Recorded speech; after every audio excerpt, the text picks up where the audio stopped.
Saludos, bienvenidos a Frente, bienvenido Alejandro Ollano, que vuelve a nuestro programa. Sí. Ahora publicas un libro de memorias, Olor a hierba seca. Hay una cosa en el prólogo, si me permite, que me inquieta un poco. Para explicar o para justificar, que no habría que haberlas justificado, pero bueno, para justificar las memorias, usted dice, citando a Evelyn Waugh o a Evelyn Waugh, que cuando se pierde la curiosidad sobre el futuro, ha llegado el momento para escribir unas memorias. ¿Usted ha perdido la curiosidad sobre el futuro? No. Exactamente, y perdone la rectificación. Dice para escribir una autobiografía. Entonces, yo no he escrito una autobiografía, sino simplemente unas memorias. El futuro me sigue interesando, pero me empieza a interesar el pasado. También es una cuestión de la edad, ¿no? El relato de lo que ha pasado, que bascula sobre el futuro, me empieza a interesar. Contarlo para mí mismo, para los demás.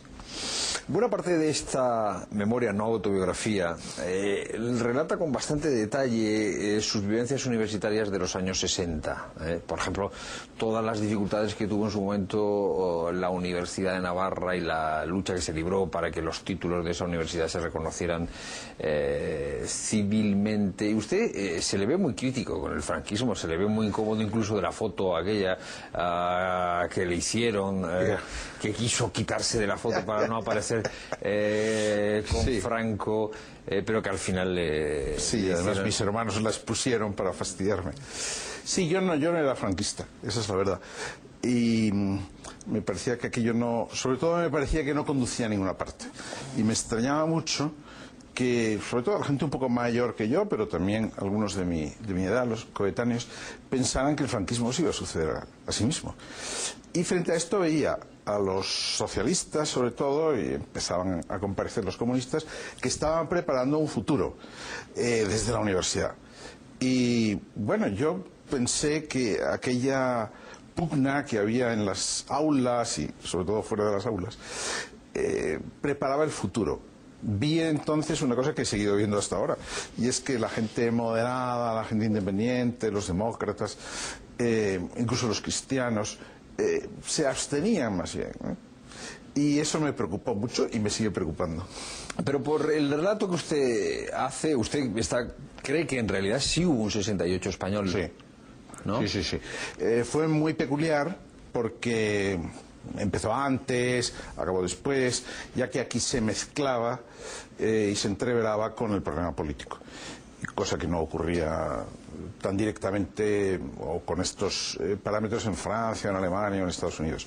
Entonces sí, creo que aquí el 68 ha tenido muchísima importancia y también ha adquirido el carácter de, digamos, revolución posmoderna que ha presentado. O sea, el 68, hay un 68 español que explica, un 68 español que renuncia a la tradición, que quiere romper con el valor de los maestros, que quiere desarrollar una cultura, bueno, no sé si nihilista, usted me dirá. ¿Cómo en Francia o en el resto de Europa, qué explica el actual presente, o esas peculiaridades nos hacen diferentes? No, yo creo que básicamente el núcleo es muy parecido. Claro, España no está tan evolucionada culturalmente, pero bueno, en aquellos últimos años del franquismo nosotros ya estábamos recibiendo las publicaciones, por ejemplo, de tipo marxista, de tipo postmarxista, etcétera, de manera que hay ahí un elemento de disolución de la cultura, por así decirlo, contra el que yo estaba. Bueno, yo estaba ahí en una situación un poco... ¿Por qué? Porque una situación un poco ambigua, por así decirlo, porque por un lado pensaba que tenía que estar en la lucha contra el franquismo, no solo de manera pragmática, sino porque yo sinceramente no estaba de acuerdo con aquello, y por otro lado veía que los valores tradicionales con los que en el fondo yo estaba de acuerdo se disolvían al mismo tiempo que la situación política anterior. Yo lo que pensaba es que había que hacer una cosa sin perder la otra, y creo que no lo conseguimos en gran parte. No se consiguió en gran parte. Yo creo que en gran parte no se consiguió. Porque al final se impuso sobre todo el 68. Sí, se impuso el 68 en su carácter más internacional, por así decirlo, en el cual yo siempre he pensado que el núcleo es la revolución cultural y la revolución sexual, y eso en España sucedió también. Algunos de los 68istas de fuera, no sé, Figlio o cualquier otro, piensan que en realidad la situación en la que estamos ahora, en la que se disuelve la tradición occidental, en realidad empiezan en ese momento, y que no hay ningún valor rescatable de esa sensibilidad del 68, esa inconformidad o esas ganas de cambiar las cosas, de ir romper con lo institucional. ¿Usted coincide en esto o yo soy más positivo? Soy más positivo respecto al 68. Quizá por la manera como yo lo viví, pero en todo caso pienso que es irreversible, es decir, que hay algunos aspectos son irreversibles. El final de la modernidad, y además positivos, ¿no?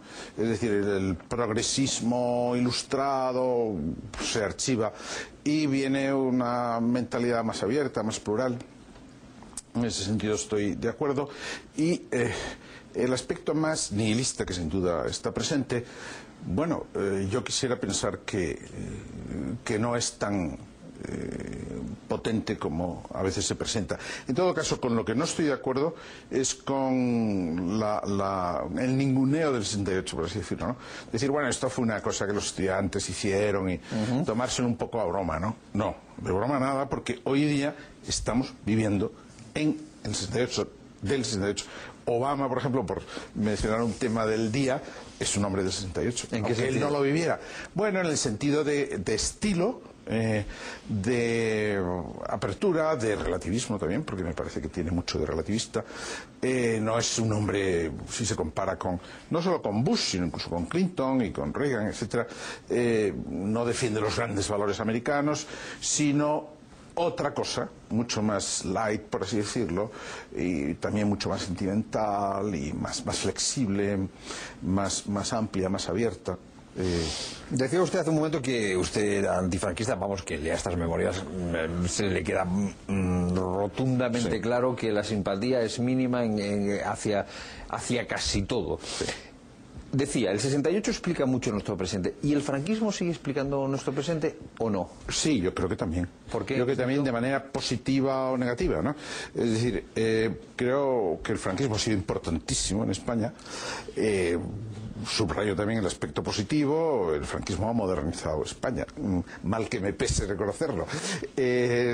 Bueno, yo tengo la edad suficiente para haber conocido la España de los finales de los 40, muy niño, y comienzos de los 50, y España era un país, digamos, pobre, no modernizado todavía, etcétera, ¿no? Y la España de hoy es otra cosa completamente distinta, en sentido positivo, moderno, de bienestar social, etcétera, de igualdad incluso. Bueno, y todo eso en gran parte sobra del franquismo. Esa es la parte positiva. Y la parte negativa es que España es culturalmente un país muy estático y que favorece las posturas totalitarias o la dominación de minorías no cualificadas o no legitimadas. Eso creo que no lo hemos conseguido superar. Y se ve en la situación política actual. Es decir, el planteamiento del Partido Socialista, de Zapatero, es un planteamiento, y que me disculpen los que están afectados, un planteamiento que recibe una herencia del franquismo, ¿no? Es decir, hay un afán de adoctrinamiento, un afán de cambio de la gente, un poco paternalista. ¿Pero está usted diciendo que es un poco franquista Zapatero, ¿no? Sí. Bueno, ya se entiende que en sentido cuasi irónico, pero con una vertiente, digamos, social fuerte e intelectual. Y España en ese sentido, ahora dicen con ocasión de la memoria histórica, España no es todavía un país democrático. Yo pienso que todavía no es plenamente un país democrático, pero no porque no hemos echado cuentas con la guerra civil, sino porque todavía tenemos unas minorías que piensan de una manera un poco totalitaria. Hay un momento en las memorias que usted escribe muy plásticamente, que está saliendo de una playa, está esperando a que le recojan, y entonces oye una conversación de unas señoras del pueblo que conocían muy bien a su madre, hacia la que dirigen elogios, y entonces se entera usted en esa conversación, ya digo, deliciosamente contada, que 5 de sus hermanos son miembros del Opus Dei. Y entonces a partir de ahí usted hace un relato decisivo para su vocación del Opus Dei. Efectivamente. Yo no me había enterado mucho, primero porque era bastante joven todavía, y después porque mi padre no era partidario, y entonces en mi casa no se hablaba apenas de ese tema, que era un tema conflictivo. Yo en aquel momento me doy cuenta, por lo que dicen esas señoras, vamos, fragmentos de la cotidianidad, y me doy cuenta de que efectivamente 5 de mis hermanos son del Opus Dei, vamos, o por lo menos he hecho la cuenta y me salen 5. Y yo en ese momento decido no jugar esa carta, ¿no? Es decir, alejarme y, bueno, a juzgar por la experiencia posterior fue un movimiento inútil, ¿no? Es decir, que yo, no por mis hermanos, sino, bueno, por mi tata, cosa que cuento también ahí, por mi evolución interior, ya hace 50 años, que son muchos, y yo soy miembro de Opus Dei, sí. Estaba diciendo usted en este momento que Obama en cierto sentido es también hijo del 68. ¿Usted cree que se celebra la cumbre de Washington que intenta solucionar el capitalismo financiero? Usted se ha ocupado no solo de la filosofía, o sea, de la metafísica, ha reflexionado y ha escrito mucho sobre empresas, sobre economía. Claro, se nos hace presente la amenaza terrorista islámica de nuevo en Afganistán. Tenemos la crisis económica. ¿Usted cree que estamos en cierto modo en un cambio de ciclo histórico, en un final de ciclo histórico? ¿Cómo podemos interpretar? Porque después de la fiesta, que diría la prensa económica, volvemos a encontrarnos en estos meses con los problemas que aparecieron hace 7 años. Usted, que además de reflexionar, digamos, en la filosofía pura, también mira la actualidad, ¿cómo está viendo esto? Bueno, yo pienso que ha habido una especie de los griegos, y perdón por la referencia a los griegos, dirían hibris, ¿no?, de soberbia del capitalismo. Y a mí eso, ya que estamos en plan de rememorar, nunca me ha gustado. Quizá porque soy de una familia de empresarios y que están, digamos, en esa dinámica, ¿no?, económica. Pues no me ha gustado. Ahí en alguna ocasión me defino como socialdemócrata, cosa que me ha valido algunos reproches de amigos, etcétera. En general no cae muy bien a la gente que me rodea, ¿no? Pero no, lo dice lo digo, sí, gente que me riñe y tal, ¿no? Pero ¿cómo eres socialdemócrata? Bueno, ya se entiende que la socialdemocracia de la que yo hablo es bastante peculiar, pero no me parece bien ni creo que esté funcionando adecuadamente la globalización fundada sobre la primacía del mercado, ¿no? Yo creo que eso está entrando en crisis, efectivamente, y no deseo ni pienso que vaya en dirección de una nueva intervención del Estado. Yo creo que es más el protagonismo de la sociedad civil, en fin, y una dimensión ética de la propia actividad económica, ¿no? En ese sentido sí creo que estamos en un cambio de época. Lo que me temo es que no sabemos muy bien hacia dónde ir, ¿no? Entonces, ha muerto lo viejo y lo nuevo no acaba de nacer. Efectivamente, esos son momentos de tensión en los que no se sabe muy bien hacia dónde ir, ¿no? Y la propia cumbre de Estados Unidos, Washington, bueno, pues es un poco patética, ¿no? En primer lugar por la figura de nuestro presidente y sus intentos de ir ahí. Parece que tiene una intervención de 7 minutos, ¿no? Entonces, aparte de que su saber económico no es muy amplio, pues no creo que pueda decir mucho, ni los demás, que también a veces tienen más saber económico, pero también tienen 7 minutos, ¿no? Bueno, yo creo que estamos en el comienzo de una época de transformación y claro, todos los caminos están abiertos, ¿no? El mismo tema de la amenaza terrorista árabe, creo que hay que reenfocarlo y, en fin, ahí hay cuestiones de tipo religioso muy profundas y creo que hace falta un replanteamiento a fondo. Aunque estas no son unas memorias, digamos que filosóficas, menos mal, porque así las podemos... He procurado evitarlo. Así las podemos leer los que no tenemos conocimientos especializados. Pero sí se ve que usted hace un itinerario, digamos, desde la metafísica más tradicional, por llamarlo de alguna manera, y que hay una serie de aperturas hacia pensadores contemporáneos, las referencias a Wittgenstein, a una serie de filósofos que no estarían dentro, digamos, de la escolástica o neoescolástica clásica, sobre los que usted ha tenido curiosidad, a los que usted ha dedicado bastante atención.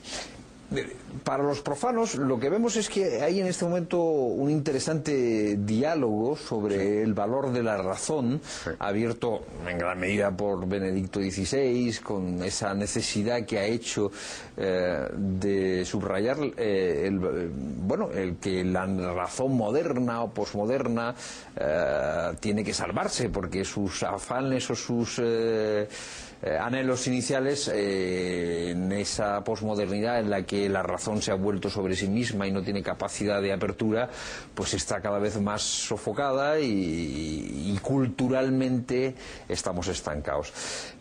Su viaje o su itinerario filosófico, digamos, a través de la metafísica, le ayuda a entender la importancia que tiene esta cuestión. ¿Usted ve aperturas en la filosofía contemporánea a este gran problema que está planteando en este momento Benedicto XVI? Sí, yo los veo, la mayor parte de ellos tímidos, insuficientes. Wittgenstein, por ejemplo, me parece que es un pensador muy auténtico, quizá porque no sabía mucha filosofía, valga la paradoja, quiero decir que pensaba. Heidegger, que es la otra figura contemporánea importante, ya es una persona, digamos, más de vuelta, ¿no? Pero bueno, también está. Hay un libro que yo he escrito junto con Fernando Inciarte, un gran pensador español ya fallecido, español en Alemania, que se titula Metafísica tras el final de la metafísica. Creo que ese es el planteamiento, ¿no? La metafísica se ha dado por muerta, pero renace como el ave fénix de sus cenizas, ¿no? Porque se ve que es imprescindible y porque es nuestra tendencia natural y porque las cosas son de ese modo, ¿no? Y en ese sentido yo conecto totalmente y modestamente con el planteamiento de Benedicto XVI. Ya anteriormente con la encíclica Fides et Ratio de Juan Pablo II, yo creo que en este momento el papel de la Iglesia Católica es más que una defensa, una promoción de la razón frente a planteamientos agnósticos, relativistas, positivistas, y en ese sentido a mí me parece que la labor de la filosofía sigue siendo muy importante, aparte de su contenido propio, también culturalmente, incluso desde el punto de vista cristiano. Pero hay una provocación, usted me corrige si me equivoco, en lo que está haciendo Benedicto XVI, ¿no? Es decir, frente a esa razón posmoderna cerrada que dice, bueno, yo sobre las cosas, el ser, sobre Dios y tal, en realidad no puedo conocer prácticamente nada, o sea, yo tengo poco que hacer, y entonces, que claro, eso deriva luego en una posición muy nihilista, las cosas no tienen sentido, yo en realidad el sentido es inalcanzable, ¿no?, para decirlo, ¿no? Sí. Pero claro, frente a eso, lo que se percibe es que Benedicto XVI, en vez de estar haciendo, digamos, una defensa simplemente de la sana doctrina, ¿no?, está, usted me corrige, poniéndose como en vanguardia de un diálogo en el que acepta las posiciones que puede tener esa razón posmoderna, acepta sentarse a dialogar, no en la metafísica más tradicional o en el pensamiento más clásico, sino en la forma en la que se presentan determinadas cosas, y se pone en la vanguardia, ¿no? Por supuesto, yo creo que es muy significativo, aparte de sus diálogos, creo que es una de las cosas más encantadoras de Benedicto XVI, sus diálogos con más bien personas, sacerdotes y gente católica, que plantean a veces intencionadamente, seguro, cuestiones que están en el límite, él las acoge, pero también ha tenido discusiones anteriormente con Habermas y ya siendo papa con Flores de Arcáis, por ejemplo, ¿no? Entonces, bueno, yo creo que él nunca acude en plan de defensor de una causa perdida o de persona añorante de un pasado mejor, etcétera. No, sino, y además yo creo que el resultado de esas discusiones es siempre, se ve, el que está en la vanguardia es Benedicto XVI, ¿no? Porque creo que la razón metafísica, ¿no?, la razón racionalista, tiene futuro, mientras que el planteamiento relativista, nihilista, agnóstico no tiene ningún futuro. Pero, por ejemplo, en ese tipo de método que está usted describiendo, o sea, ¿qué tenemos nosotros que aprender? Porque muchas veces la posición es muy defensiva, ¿no? Es repetir, es decir, afirmemos de determinados valores, subidos dentro de un castillo, metidos en una fortaleza, sin una capacidad de ese diálogo que tiene Benedicto XVI. Bueno, yo creo que es la fe en el hombre. En cuanto que el hombre está conectado con Dios y es imagen y semejanza de Dios. Es decir, hay una imagen digna, potente, poderosa, innovadora del hombre. Y bueno, claro, de ahí derivan una serie de cuestiones que conectan con la metafísica clásica, el valor de la esencia de las cosas, etcétera, ¿no? La capacidad de acceso a Dios, pero fundamentalmente es una postura humanista y en cierta manera ilustrada. O sea, curiosamente, ¿en qué sentido ilustrada? Bueno, en el sentido de que ahora los cristianos estamos defendiendo gran parte de los valores de la Ilustración, de dignidad de la persona humana, de capacidad del conocimiento de la naturaleza y internacionalidad, defensa de los más débiles. Bueno, aunque la Ilustración en eso se quedaba muy corta, ¿no? Pero, por ejemplo, yo he estudiado todo lo que he podido a Kant. Entonces, hoy día, ¿quién cita a Kant? Pues, digamos, no en el terreno especialista, en las revistas más sofisticadas, sino en el ámbito de la discusión diaria o de la prensa o de la opinión pública. Juan Pablo II era un gran kantiano en el sentido de defensa de la dignidad de la persona humana, universalidad de la ley moral, y Benedicto XVI continuamente aparece Kant. Claro, no el Kant, digamos, agnóstico metafísicamente, teóricamente, sino el Kant humanista, el Kant progresista, el Kant universalista, mientras que yo veo que, no sé, Flores de Arcáiz, Sabater, en fin, esos personajes, bueno, de kantianos no tienen nada. No, Sabater ya ha dicho que se niega a entrar en diálogo sobre estas cuestiones. Claro, efectivamente. Por ejemplo, y volvemos a la parte de sus memorias del 68, porque en España se produce un proceso muy interesante, o no muy interesante, muy diferenciador, ¿no? Porque de interesante tiene poco, sí. Que es que, bueno, cuando Benedicto XVI plantea no solo el problema de la razón, sino el problema de la laicidad. Pensemos de nuevo la laicidad, pensemos en la aportación que las religiones pueden hacer a la vida pública. Claro, hay señores como Flores de Arcáiz, como en la política Sarkozy, pues que están dispuestos a iniciar un diálogo, ellos que son absolutamente laicos, sobre esta cuestión. Pero en España, no sé si tiene algo que ver con el franquismo, sí, con el 68 que usted cuenta aquí, es que no hay manera de que algún laico pueda entrar o quiera entrar en debate en estas cuestiones. ¿Qué nos pasa? O sea, ¿qué nos ha pasado? ¿Cuáles son las raíces? Algo raro nos pasa, algo atípico en nuestro contexto, ¿no? Porque ni sucede en Alemania, ni sucede en Francia, ni en Inglaterra, ni en... Hay posturas muy radicales como la de Working, pero luego hay posturas muy abiertas también, hay gente que cambia de postura, etcétera. Aquí no, aquí las posturas están muy señaladas, los periódicos... Defiendes un frente y... Sí, nadie, o sea, hay cierto tipo de periódicos, como usted sabe, que jamás publicarán una cosa determinada, por ejemplo, jamás me publicarán a mí. Bueno, entonces... ¿Qué sucede? Bueno, yo creo que suceden dos cosas. Aquí hemos, en cierta manera, durante mucho tiempo hemos desconectado con la tradición moderna y cuando ha vuelto de una manera muy radical, como el que descubre algo completamente innovador, cuando en realidad ya está muy decaído. Es como el que corre muy deprisa para coger un tren. Llegamos tarde a la novedad. Llegamos tarde a la novedad, sí. Y además la confundimos con otra cosa que ya está pasada. Es como el que corre mucho para coger un tren que en realidad está en vía muerta, ¿no? Y eso es muy, muy típico nuestro. Ahora yo creo que irá evolucionando, ¿no? Y creo que ahí los cristianos, por decirlo rápidamente, también tenemos nuestra cuota de culpa, ¿no? ¿En qué sentido? En el sentido de que yo creo que los cristianos españoles hemos sido muy abstencionistas, por así decirlo. Nos hemos preocupado de una serie de cosas, pero muy poco de la cultura, de la presencia pública, etcétera. Y entonces ha habido una especie de autorreducción y una especie de encogimiento que no creo que sea muy conveniente, ¿no? Entonces, en cierta manera hemos aceptado que se nos perdona la vida y que, bueno, el ámbito de la cultura, de la comunicación, de la vida pública, desde el punto de vista por lo menos intelectual, ha sido ocupado por la izquierda cultural, Bien, que es una izquierda muy peculiar también, pero que tiene los rasgos negativos de la izquierda. Desgraciadamente tenemos que terminar, pero solo una última cuestión. Cuando escriba la parte de las memorias correspondiente a este periodo, ¿qué signos de apertura, ahora que hemos descrito esa cerrazón que se produce en España, qué signos de apertura, de esperanza en este ciclo que ha terminado pero que todavía no ha comenzado? Sí. Bueno, esto yo lo titulo Olor a hierba seca, en el sentido de que es un poco añorante de la infancia, etcétera, que siempre en las memorias tiene su encanto, ¿no? Un poco prustiano de los olores, etcétera. Hombre, yo quisiera escribir una segunda parte, pero a ver si lo consigo, en la que se vean brotes de planteamientos nuevos. Nace gente que ya no sabe nada de lo anterior y que se extraña de muchas cosas que están sucediendo, ¿no?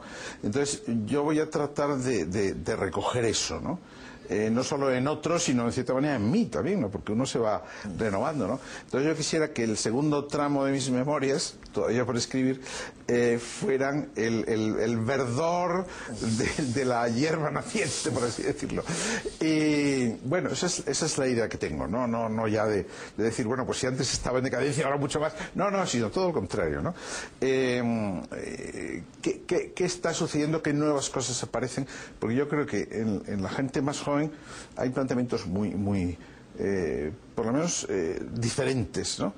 Lo que a veces sucede es que hay un cierto ambiente conformista porque han crecido ya en una sociedad satisfecha, etcétera, pero bueno, yo creo que el espíritu se renueva siempre a sí mismo, ¿no? Y yo espero que dentro de unos años pueda escribir algo que sea muy reconfortante y muy optimista para todos. Lo esperaremos, Muchas gracias. Con ansia. Gracias, Alejandro Llano, por haber estado con nosotros en Frente a Frente. Volvemos enseguida, después de publicidad.